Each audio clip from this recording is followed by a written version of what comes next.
Bonjour à tous, alors aujourd'hui je vous propose donc un exercice sur le second degré. On va résoudre 4 équations. Alors sans utiliser d'abord le discriminant, en se débrouillant avec ce qu'on sait faire, parce que parfois on peut, c'est pas souvent le cas, mais dans les 4 exemples que je donne ici, on pourra faire sans le discriminant, et on vérifiera quand même en l'utilisant que ça donne les mêmes choses. Voilà. Donc première équation, une équation du second degré, avec une particularité, vous avez 5x2 moins 4x, mais il n'y a pas de terme constant. D'accord ? C'est quand même une équation du second degré. Et dans ces cas-là, on peut se débrouiller sans le discriminant à tous les coups, en factorisant tout simplement par x. Et ça va donner donc une équation équivalente x facteur de 5x moins 4. Je vous rappelle, quand on transforme une équation, on obtient une équation équivalente ici, parce qu'on fait des transformations simples. Donc les deux équations ont les mêmes solutions. Pour l'instant, d'ailleurs, j'ai pas fait grand-chose. Ensuite, pourquoi on peut se passer du discriminant? Parce que, eh bien, on a un produit nul ici. Donc un produit nul, on sait que l'un des facteurs est nul, donc x égale 0 ou 5x moins 4 égale 0. Et vous voyez que ça va très vite. Parce que 5x moins 4 égale 0, ça fait 4 sur 5. Et donc on a déjà résolu les solutions de cette équation. Je vais noter en haut, c'est 0 et 4 cinquièmes. Voilà. Alors maintenant, on va utiliser le discriminant. Pour ça, on va noter les coefficients. Le coefficient de x2, qu'on notera A, c'est 5. B, celui d'x, moins 4. Et vous n'avez pas de terme constant. Donc C vaut 0. Ça, c'est très important. Maintenant, on va donc calculer le discriminant delta b carré. Alors, je vais noter la formule, pour qu'on a le temps ici. B carré moins 4 fois A fois C. Donc, on écrit 4AC. Ça donne donc ici cette empreinte. Et je vais compléter par les bonnes valeurs. Donc, B, c'est moins 4. A, c'est 5. Et C, c'est 0. Vous ne faites aucun calcul avant l'étape suivante. Pour l'instant, on remplit et comme ça, on réfléchit avec la bonne expression ici. Donc, moins 4 au carré, vous savez que les moins au carré, ça fait plus. Donc, ça fait plus 16. Et ensuite, on a 4 fois 5, 20. Et attention, c'est 20 fois 0. Donc, ici, on n'aura rien d'autre parce que ça va faire 16 moins 0. Et ça, c'est vraiment très important parce que c'est là que viennent beaucoup d'erreurs, des petites erreurs d'inattention d'ailleurs. On sait tous que 20 fois 0, ça fait 0, mais parfois, comme ça, en voulant aller vite, on peut mettre 16 moins 20, etc. Donc là, notre produit ici vaut 0. Ça sera toujours le cas d'ailleurs quand la constante est nulle, c'est-à-dire quand C vaut 0. Dès que C vaut 0, le discriminant vaut tout simplement B carré. 16, c'est positif, de toute façon c'est le carré de B. Donc ici on a delta strictement positif. On est donc dans le cas où il y a deux solutions réelles. Donc on a deux solutions réelles qu'on va appeler x1 x2. x1, ça sera moins b moins racine carrée de delta sur 2 fois a. D'accord? Et x2, c'est moins b plus racine carrée de delta sur 2a. Ces formules, bien sûr, il faut les connaître. Et on remplit tranquillement moins b. Alors attention, c'est pour ça que je note toujours les valeurs de ABC, comme ça à ce moment-là je m'y réfère. Et donc moins b ça fera moins 4, moins 4 ça fera plus 4. Moins la racine carrée de 16, vous savez que ça fait 4. Donc on a 4 moins 4. Divisé par 2 fois a, que j'ai bien noté là-haut, donc ça fait 5. Donc on a 0 sur 10, 0 sur 10, ça fait 0. On retrouve, vous voyez, la solution 0. Ensuite, on recopie ce qu'on vient de faire en mettant un plus à la place du moins. 4 plus 4 sur 2 fois 5, donc sur 10, ce qui fait 8 sur 10. On simplifie par 2, ça fait 4 sur 5 et on retrouve les mêmes solutions. Donc vous ferez très attention quand la constante d'un trinôme est nulle, eh bien on peut se passer, et on va le faire, du discriminant. On factorise par x, ce qui donne tout de suite 0 comme solution. Et on aura une deuxième solution qui va apparaître en résolvant une petite équation du premier degré. Voilà. Deuxième équation, vous avez déjà un produit nul. Donc si on doit résoudre ça, on peut le faire dès la seconde, même dès le collège, avec la propriété. Un produit est nul si et seulement si l'un des facteurs est nul. Donc ici, eh bien, x-1 égale 0 ou x-3 égale 0. On sait résoudre ces deux petites équations, ça fait x égale 1 ou x égale 3. Notre équation a donc deux solutions qui sont 1 et 3, qu'on note entre entre accolades. Si on doit utiliser le discriminant, il va falloir qu'on développe. Donc, ici, je développe. Double distributivité x carré, moins 3x, moins 1x, moins 1 fois moins 3, ça fait plus 3 égale 0. Je réduis en ordre et j'ordonne. Donc x carré, moins 3, moins 1, moins 4, plus 3 égale 0. Et comme d'habitude, on va toujours faire pareil. A égale 1, B égale moins 4, C égale 3. On met bien les trois coefficients. On peut même encadrer si on veut, de façon à les garder bien sous les yeux et pas se tromper. Delta, donc ça sera B carré moins 4AC. Alors on ne va pas écrire la formule à chaque fois sur sa copie. Par contre, ce qu'on va écrire à chaque fois, c'est l'empreinte. Et on va remplacer tranquillement, sans faire aucun calcul à cette étape-là. Moins B. Donc, enfin, B carré, donc ça fera moins 4 au carré. 4 fois AC, donc 1 fois 3. On calcule tranquillement. On peut même faire une pause. Vous voyez, tout est écrit. Moins 4 au carré, ça fera plus 16. Moins 4 fois 1, moins 4 fois 3, ça fait moins 12. Il me reste 4. Alors maintenant, on regarde. 4, c'est un nombre strictement positif. D'accord? D'ailleurs, et la racine carrée de 4, ça sera 2. On a donc ici, on est dans le cas où on a deux solutions réelles. La première, x1, donc on a déjà vu ça tout à l'heure, moins b moins racine de delta sur 2a, et x2, moins b plus racine carrée de delta sur 2a. Alors, petite précision, par habitude, je précise toujours solution réelle. Alors, vous pourrez se demander pourquoi. Eh bien, parce que en terminale, ceux qui vont continuer à faire des maths, vous allez travailler dans un ensemble encore plus grand que les réels. Oui, ça paraît étrange. Un ensemble dans lequel il y aura des nombres qui ne sont pas réels. Voilà. Suspense, vous attendrez l'an prochain pour voir un petit peu de quoi il s'agit. Alors ici, on remplace. Sur une copie, on n'écrit pas toujours les formules. Alors au début, si, pour qu'elles rentrent. Une fois qu'elles sont rentrées, on fait directement moins b. Donc attention, j'ai mis un moins devant b, moins 4. Donc c'est moins 4, ça fera plus 4. Moins la racine de 4, qui vaut 2, divisé par 2 fois a, 2 fois 1, 2. C'est comme ça qu'on fait. On ne fait pas tous les calculs, mais on fait très attention. Donc ça fera 4 moins 2, 2 sur 2. Ça fait 1. On retrouve ce qu'on avait trouvé autrement. Et ensuite, on a 4 plus 2 sur 2, ce qui fait 6 sur 2. Et vous voyez qu'on retrouve 3. Donc là, pas grand chose à dire, c'est une application du cours.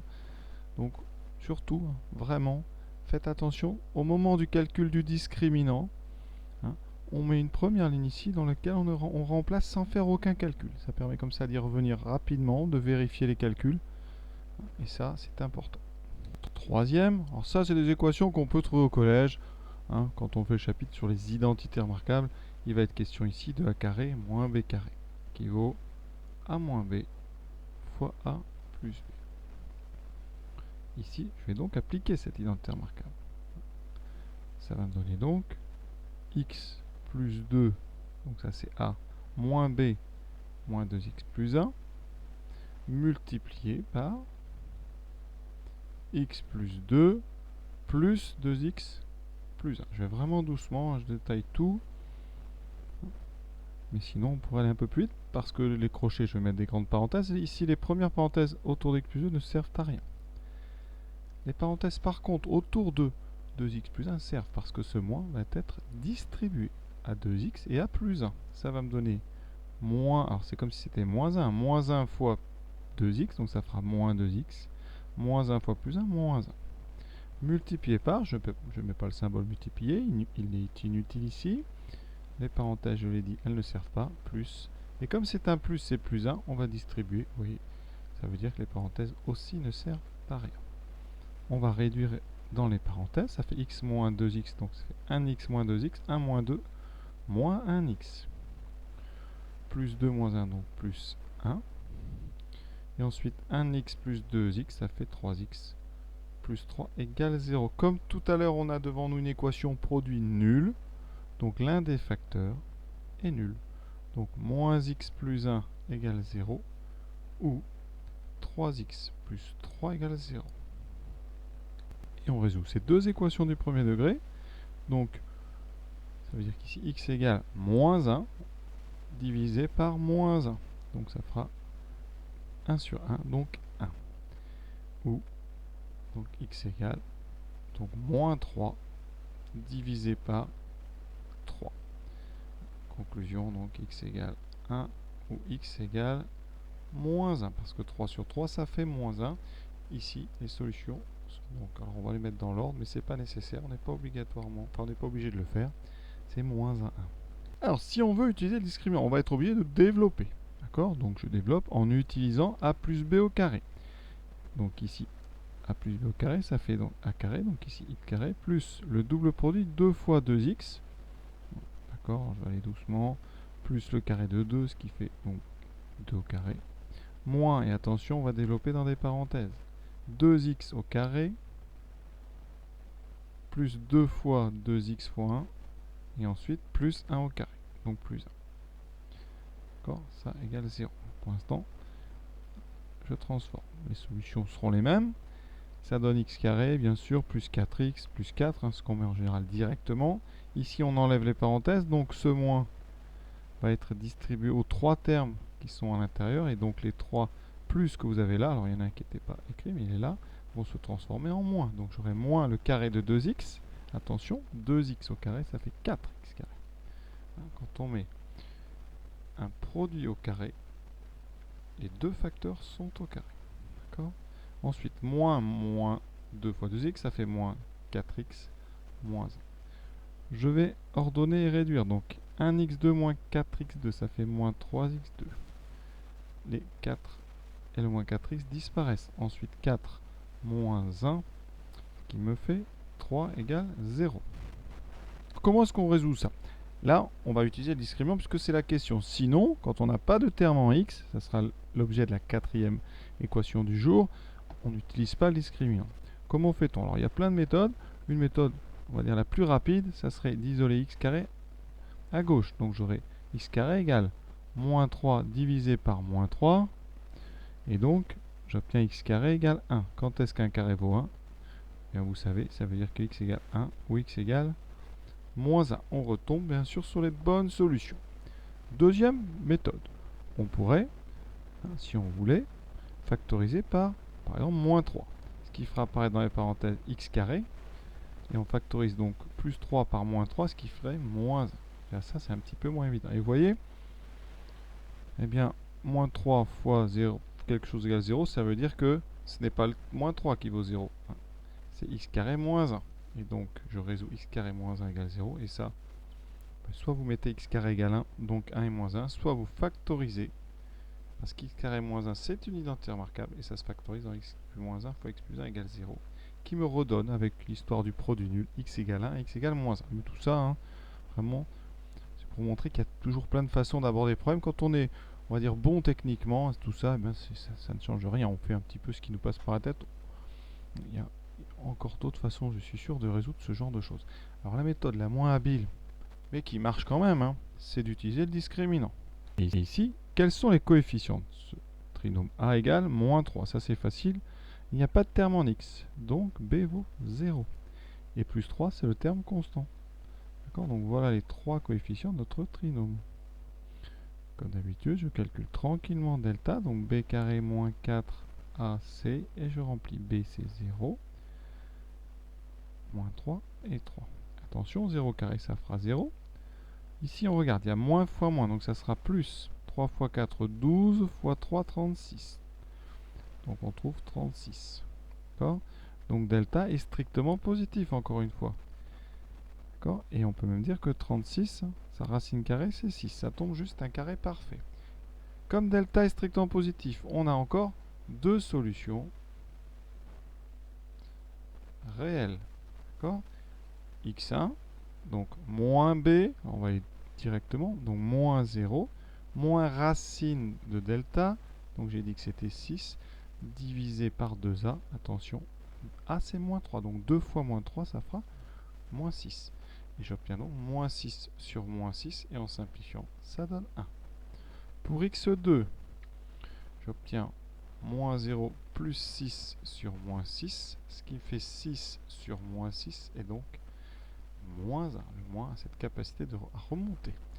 Et vous voyez bien qu'on a les mêmes solutions. Alors, une petite remarque que je fais souvent, ici, x1 est plus grand que x2. Alors ça n'arrive pas tout le temps, il faut le savoir, ça arrive à chaque fois que a va être négatif. Donc ici, a est négatif, donc x1 sera plus grand que x2. Quand a est positif, x1 est toujours plus petit que x2. À condition, bien sûr, d'utiliser les formules dans le même ordre que moi, c'est-à-dire en mettant x1 avec le moins racine de delta et x2 avec le plus racine carrée de delta, bien sûr. Et voilà donc cette quatrième équation, je vous en ai parlé, une équation du second degré, mais il n'y a pas de terme en x. Donc dans ces cas-là, la meilleure façon de résoudre cette équation, c'est d'isoler x carré. Et ça donne x carré égale 1 sur 25. Donc x, c'est la racine carrée de 1 sur 25, ou, attention, moins la racine carrée de 1 sur 25. Alors, propriété de la racine carrée. Racine carrée d'un quotient, c'est-à-dire racine carrée de a sur b, quand a et b sont positifs, c'est racine de a sur racine de b. Ça marche quand a et b sont positifs. Et b, évidemment, non nul. Donc là, j'aurai en haut racine de 1, c'est-à-dire 1 sur racine de 25. Et racine de 25, eh bien, ça fait 5. Donc ici, vous voyez, je le décompose. Ça donnera donc 1 sur 5. Et donc la deuxième solution que je vais trouver, ça sera moins 1 sur 5. On note ceci et maintenant, eh bien, on va le faire en utilisant le discriminant. Mais avant, je vous montre aussi d'autres petites façons pour faire ça rapidement. On peut, si on veut, factoriser par 25, ce qui me donne x carré moins 1 sur 25. D'accord? Et en remarquant que 1 sur 25, c'est le carré de 1 sur 5, on peut utiliser l'identité remarquable a carré moins b carré, qui va me donner 25 fois x moins 1 sur 5 fois x plus 1 sur 5. D'accord? Et après, un produit nul. Donc soit, alors c'est pas 25 qui vaut 0, soit c'est x moins 1 cinquième, soit c'est x plus 1 cinquième, ou les deux, un qui vaut 0. Donc ça va me donner x égale 1 cinquième ou x égale moins 1 cinquième. D'accord? Donc on retrouve bien les deux solutions. Et maintenant, on utilise le discriminant. Donc, on va noter les coefficients de ce trinôme, A, B et C. A, c'est 25. B, c'est le coefficient de x. Ici, n'a pas de terme en x, donc ça va être 0. On a déjà vu ça précédemment. C, c'est moins 1, on n'oublie pas le moins surtout. Et ensuite, eh bien, on n'a plus qu'à calculer le discriminant. Donc, B carré moins 4AC. B carré, ben, ça fera 0 au carré. Moins 4 fois 25 fois moins 1. 0 carré. 0. Moins 4 fois moins 1. Déjà ici, vous voyez, les deux moins vont s'annuler. Former un plus, ça fera plus 4 fois 25 fois 1. Donc, fois 4 fois 25, ça fait 100. Donc, ça fait 100. Donc, le discriminant est strictement positif, encore une fois, dans cet exercice. Je rappelle que racine de 100, ça fera 10. Et donc, ici, comme delta est strictement positif, on a deux solutions différentes réelles. La première x1 moins b. Alors là, oui, moins b, ça fera moins 0. Je l'écris, mais d'habitude, on ne l'écrit pas. Moins racine de 100, 10, c'est-à-dire moins racine de delta, sur 2 fois, c'est donc 2 fois 25, ça fait 50. Et on trouve, vous voyez, moins 10 sur 50. Et en simplifiant par 10, ça fait moins 1 sur 5. x2, ben ça fera moins 0 plus 10 sur 50. Ça fait 10 sur 50. En simplifiant par 10, on trouve un cinquième. Et vous voyez qu'on a bien retrouvé tout ce qu'il fallait. Petite remarque, ici A est positif, donc c'est tout à fait naturel que x1 soit plus petit que x2. Et on a terminé cet exercice. Et pour ceux qui veulent s'entraîner encore, voici l'exercice suivant du livret que je joins en PDF avec un exercice corrigé en vidéo pour ceux qui sont intéressés. Voilà, donc on va résoudre 4 équations du second degré. Et là, on utilisera à chaque fois le discriminant. Voilà, à très bientôt.